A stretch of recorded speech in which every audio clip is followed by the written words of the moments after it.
Bom, pessoal, então para a gente continuar aí a aula sobre ecologia, né, a gente veio discutindo conceitos ecológicos importantes relacionados aí ao aqueles níveis de organização, né? Então, população, comunidade, ecossistema, biomas, biosfera e tal, certo?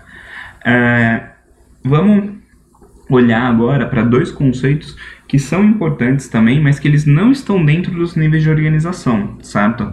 Então, o conceito de habitat e de nicho ecológico, tá? E algumas vezes você vai ter confusão entre esses conceitos, certo? Então, vamos tentar aí dar uma limpada nessa história, certo? Então, o habitat, ele é o quê? Ele é o local físico onde essa espécie habita. Então, onde esses indivíduos vão estar, certo? Então você pode pensar, né, aqui num panda, né? Você está olhando para as florestas de bambuzal chinesas, né? Pegando uma população específica, né? Então um panda chinês vai estar lá em uma floresta onde vão ter os bambuzais, que é onde eles se alimentam, como eles vão se alimentar. O que é o nicho ecológico? E geralmente qual que é o problema aí, né? Ou por que essa confusão, né? De pensar em habitat e aí confundir essa coisa com nicho. Às vezes o pessoal traz a nicho como o local que esse indivíduo ocupa. E aí você fica, tá, Mantovani, mas se habitat é o local onde essa espécie vive e nicho ecológico é o local onde ela ocupa, então é a mesma coisa, certo? Mas esse local está sendo usado de forma diferente, nicho ecológico. Ele quer dizer, por exemplo, qual caixinha esse indivíduo vai ocupar. Então, o que ele faz naquele ambiente, né? Então, se ele é, por exemplo, um produtor, um consumidor, alguma coisa assim. E mesmo essa definição de nicho ecológico não é a melhor, tá? Ela é uma definição relativamente rasa. Nicho ecológico é um conceito bem complexo, tá? E eu vou explicar aqui, certo? Algumas facetas dele, vou dar alguns exemplos, tal, né? Com relação a isso, eu vou tentar dar esses exemplos, né? E aí vocês vão precisar fazer um exercício de tentar imaginar características do nicho aí de diversas espécies, tá? Então, quando eu falo em nicho, eu não posso falar, por exemplo, só do local onde esse indivíduo habita, certo? Porque senão eu estou falando, na verdade, de habitat.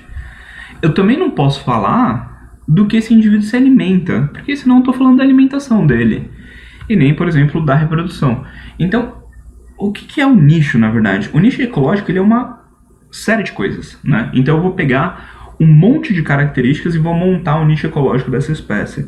Então eu vou olhar, por exemplo, para o habitat, né? Então eu vou olhar para o local onde esse indivíduo vive.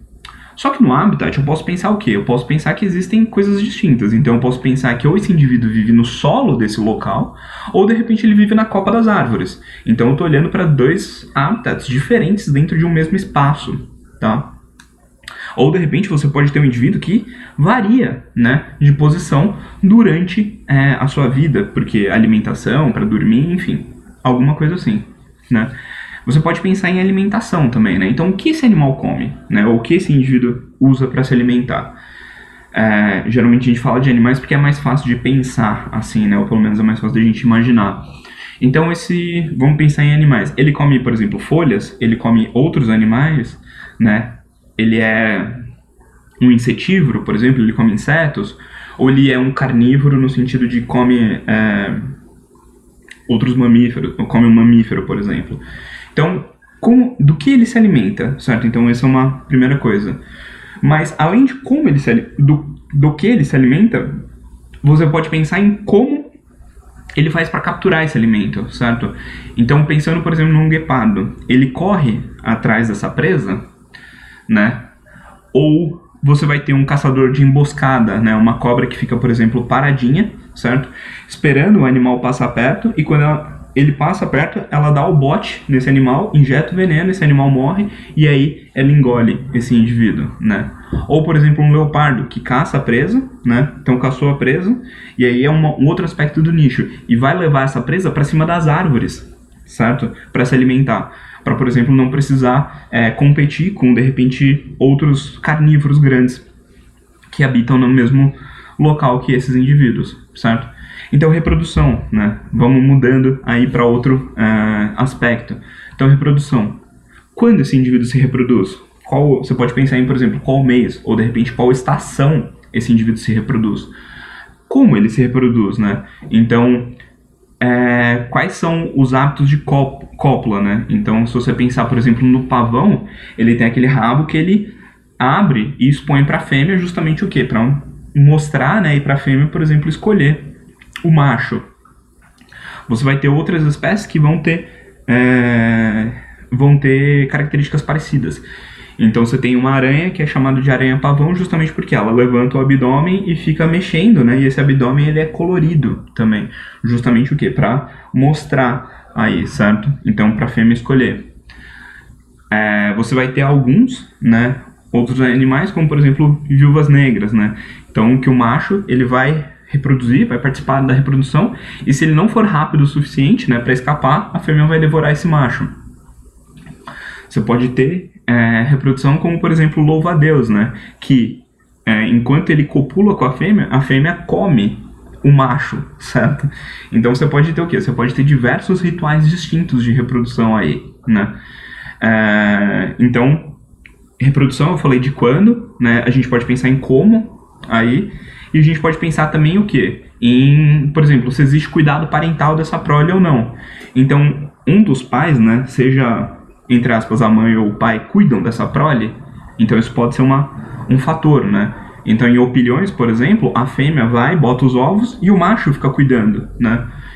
Meio que parecido como acontece em cavalo marinho, né? Onde a fêmea passa os ovos para o macho e o macho que vai ficar grávido, aí entre aspas, né? Então existe um cuidado parental. Ou em mamíferos que existe um cuidado parental, né? Dos pais, geralmente, né? Ou pelo menos da fêmea, com os filhotes. Certo? Você pode pensar, né, em outros aspectos, como por exemplo predação. Então esse indivíduo é predado no ambiente dele, né? Quem é o predador dele? Como ele faz para escapar desse predador, né? Você tem algum parasita, né, nesse ambiente? Então como ele lida com esse parasita? Qual é a prevalência desse parasita, né? Esse parasita chega a matar esse indivíduo? Não? Como é a disseminação dessa doença na população, né? Daquela área. Então, repara que nicho ecológico você tem o quê? Você tem muitas características que estão aí dentro de nicho, certo? E aí tem essa figura, né, pra gente olhar, né, pra gente pensar. Então você tem aí um macaquinho, certo? Qual a interação desse indivíduo com outros macacos? E aqui você pode pensar, né, com macacos de uma mesma espécie, né, da mesma espécie desse indivíduo, ou você pode pensar com outros macacos que habitam ali o mesmo ambiente, né? Como é a relação com predadores, por exemplo, águias ou de repente onças, né? Dependendo da região. Os parasitas, como eu comentei, né? Como é a disputa por alimentos entre os próprios macacos e, né, com outros macacos e com outras espécies de outros animais que consomem os mesmos alimentos, tá? Qual é a temperatura e qual é a umidade, né, que esses indivíduos toleram, suportam ou que eles melhor sobrevivem?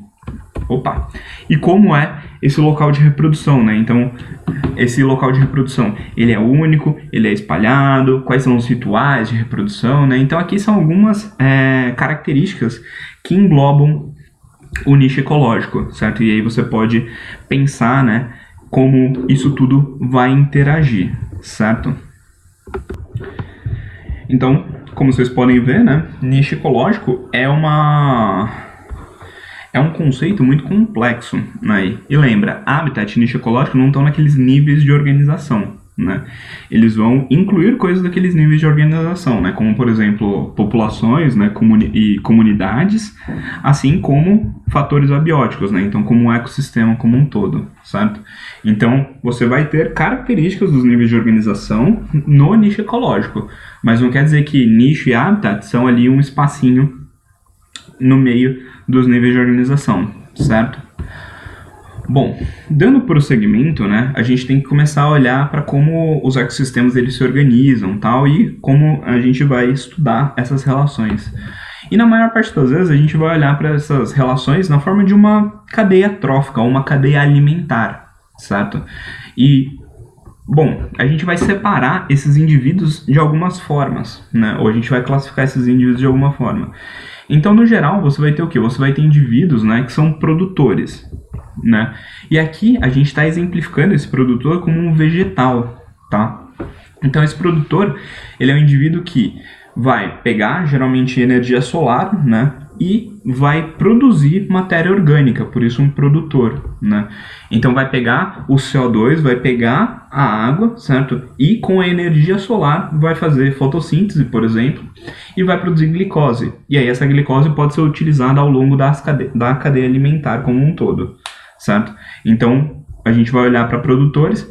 E quem são os produtores? Geralmente plantas terrestres, né? Então você pode pensar aí em diversos vegetais e bactérias, né? Muitas vezes também. Então bactérias que têm capacidade de fazer fotossíntese ou fazer, né, matéria orgânica a partir de matéria inorgânica, como CO2 e água, certo? E bom, o que acontece? Esses vegetais vão ser consumidos por algum indivíduo, por exemplo, um grilo, né? Então, se o grilo ele está consumindo esse vegetal, a gente vai chamar esse indivíduo de um consumidor primário, certo? E geralmente, né, ou consumidores primários, eles podem ser classificados de duas formas, né? Ou eles são indivíduos que são herbívoros, né, então que consomem vegetais, ou são indivíduos que vão ser onívoros, né? Então, por exemplo, o ser humano, ele pode estar consumindo um vegetal e pode ser o consumidor primário. Assim como ele pode estar consumindo, por exemplo, né, e aí me perdoem os vegetarianos e veganos, né, um bife ou algo assim, e aí ele seria um consumidor, por exemplo, secundário, né, porque ele está consumindo um indivíduo herbívoro, certo? Você pode ter aí, né, sapos que vão estar consumindo esse grilo, né? Então, se o sapo está consumindo o grilo que consumiu o vegetal, o grilo sendo consumidor primário, o sapo é o quê? Um consumidor secundário, né? E aí uma cobra consome esse sapo, seria o consumidor terciário, e aí, né, essa cobra sendo consumida por um gavião é um consumidor quaternário. Então você pode ver que essa setinha, né, ela está apontando o quê? Né? Então o vegetal está sendo comido pelo grilo, o grilo está sendo comido pelo sapo, o sapo está sendo comido pela cobra e a cobra está sendo comido pelo gavião. Aí. Então, né, você está olhando para o fluxo de energia aqui, certo? Então a energia, né, luminosa aí, ela vai entrar nessa planta, certo? E aí ela vai passar para o grilo, passar para o sapo, passar para a cobra, passar para o gavião, né? Não a energia luminosa em si, né? A energia luminosa, ela é captada pelo vegetal, ela é transformada em energia química na forma de uma molécula de glicose, né? E aí essa energia química que vai ser consumida pelo grilo, que é consumida pelo sapo, que é consumido pela cobra, que é consumido pelo gavião, tá? Então a gente está olhando para energia luminosa, energia solar, que é transformada em energia química, e essa energia química ela é transportada ao longo da cadeia, certo? Bom, a gente tem outros exemplos também de cadeia, né? Apesar dessa imagem estar cortada aí, eu quis pegar essa imagem por conta de ser uma outra cadeia, uma outra possibilidade, né? Então você tem, por exemplo, o fitoplâncton, né? Que seria uma comunidade de algas microscópicas marinhas, certo? Ou, né, de ambientes aquáticos. Isso está sendo consumido, por exemplo, por um camarão, né? Esse camarão é consumido por um pinguim e esse pinguim é comido por uma foca. Então, possibilidades de outras cadeias aí. Lembra que essas cadeias elas não são só terrestres, né? E aqui, mais exemplos, né? Então, um produtor, uma alga que é consumida por um caramujo aquático, que é consumido por um peixe, e aí esse peixe é comido por por um pássaro, certo? Uma planta qualquer, um besouro, um sapo e um gavião. E aí, por exemplo, trigo, um rato e uma cobra. Então, alguns exemplos de cadeias, né, alimentares que podem existir, tá? E aí, o que você olha? Você também pode olhar para teias, né? Então você pode pegar cadeias aí e pode juntar todas elas em uma coisa só, tá? Então você pode olhar para diversos produtores, né? Então, por exemplo, uma árvore, uma verdura qualquer, aqui, por exemplo, uma alface, sei lá, e uma gramínea que apresenta uma florzinha. Aí. E aí você pode ver os consumidores de primeira ordem, os consumidores primários, né? Que são indivíduos herbívoros, né? Então, zebra, coelho, rato ou um inseto. Aí. Os consumidores de segunda ordem, né? Então, cobra, coruja, raposa e lagarto, que estão se alimentando o quê? Desses herbívoros. E, né, os consumidores de terceira ordem, ou terciários, que onça e gavião, né? Então, que a gente pode chamar também de predadores de topo, certo? Então as teias alimentares, elas geralmente são um pouco mais complexas aí, né? Elas vão aí ter mais indivíduos, né? E é a interação o quê? Entre diversas cadeias alimentares, né? Você pode pegar e fazer diversas cadeias aqui. Eu posso pegar, por exemplo, árvore, zebra, né? Ah, tá, agora eu entendi. E aí que a zebra está sendo comida pela onça, tá? Então ela não vai ser comida pela cobra. Que faz sentido, né? Por isso que não tem uma setinha na cobra, né? Essa setinha, pensa que ela tá passando por trás ou por baixo da cobra, certo?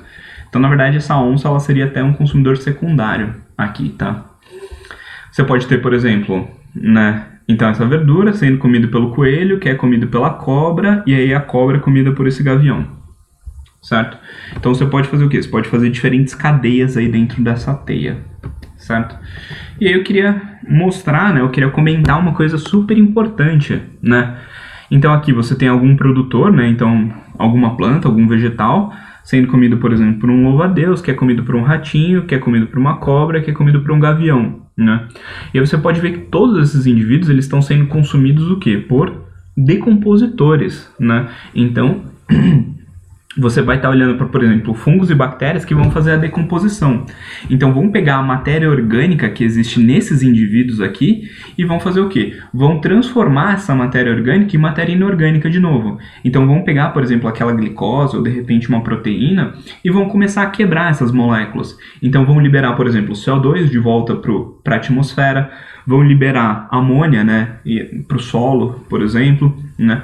Então vão liberar o quê? Vão liberar essas moléculas inorgânicas que podem ser utilizadas, né, por exemplo, pelas plantas novamente para começar a crescer, né? Então o CO2 pode ser capturado novamente para fazer glicose, né?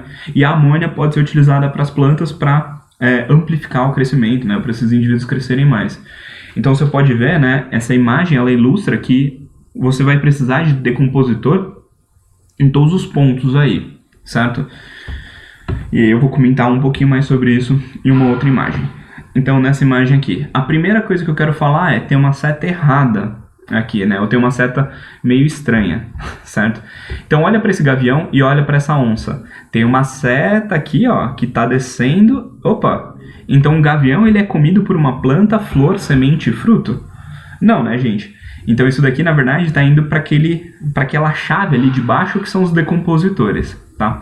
Então o gavião e a onça, né, ou essas setas aqui, na verdade seriam lá para os decompositores, tá? E o que acontece? Se você tirar os decompositores, né, de uma teia alimentar, basicamente você vai estar destruindo aquela teia como um todo, né? Porque os decompositores eles são extremamente importantes. Se você não tiver essa reciclagem de matéria orgânica em matéria inorgânica, alguma hora, por exemplo, o solo vai ficar muito pobre, os produtores não conseguem se desenvolver, e aí você não tem alimento para os consumidores primários, né? Falta alimento para os consumidores secundários, que falta alimento para os consumidores terciários, que falta, por exemplo, para os quartenários. Então, tem problemas aí, certo? E aí o que acontece? Quando a gente olha para uma teia alimentar, a gente tem que olhar de uma forma... A gente tem que tomar um pouco de cuidado, né? Porque se eu perguntar para você, esse gavião aqui, ele é um consumidor primário, secundário, terciário e quaternário. Bom, vamos ver aqui, né? Então você pode pegar ali, né, de planta, você tem um rato aqui, então o rato é consumidor primário, o sapo come esse rato, então o sapo ele é consumidor secundário, e aí o sapo é comido pelo gavião. Então o gavião é consumidor terciário. Bom, mas você tem outras setas chegando ali no gavião, né? Então o rato, consumidor primário, o sapo, consumidor secundário, a serpente, consumidor terciário, e o gavião, consumidor quaternário. Ou você pode ter o rato, que é consumidor primário, e o gavião, consumidor secundário, certo? Então o que acontece? Dentro de uma teia alimentar, os indivíduos eles podem ocupar posições diferentes, né, de classificação de consumidor, dependendo de qual cadeia você escolhe, tá? Então, no caso desse gavião aqui, ele pode ser consumidor secundário, como eu falei para vocês, consumidor terciário e quaternário.